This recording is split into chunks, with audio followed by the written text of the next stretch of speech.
તો ભાઈ અમેરિકાના બરફના વાવાઝોડા તો ભૂકા કાઢી નાખ્યા. કાલના બપોરના 1 વાગ્યાનો ચાલુ બરફ પડવાનો.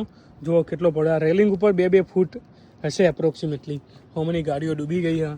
જોરદાર બરફ હોય, એટલો તેજ બરફ હ કે ટ્રેન, બસ, સ્કૂલ, કોલેજ, ઓફિસ બધું બંધ. અમારી ઓફિસમાં જ રજા હા. કંપનીમાંથી મેલ આવી ગયો હતો. અને જોરદાર ઠંડો હેમ પવન સાથે બરફ. ગાડીઓ બધી અહીં બરફમાં ડૂબી જઈ હા.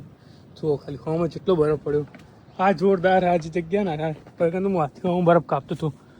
પડ્યો એટલો બરફ ખાલી રાતે હજુ તો બપોરના 2 વાગ્યાથી પડવાની સંભાવના હા. મને તો લાગે વધારે પડશે. તો આપણા દાદીમાં તો ક્લીન કરે ત્યો બરફ એટલે આ મરી જાઓ બાન કે આ બાવ ત્યાં ક્લીન કરે હા.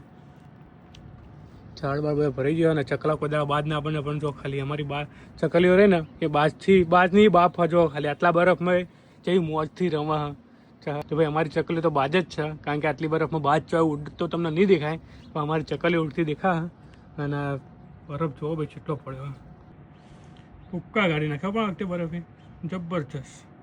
બધી ગાડીઓ ડૂબી જઈ છે, કશી જગ્યા બાકી રહે નહીં. આ વખતે જે બરફનું વાવાઝોડું હોય ને એ સૌથી નેક્સ્ટ લેવલ અત્યાર સુધીનું.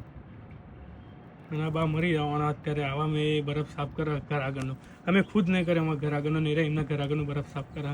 કોઈ નહીં આવે બાંધ કે રવા દો.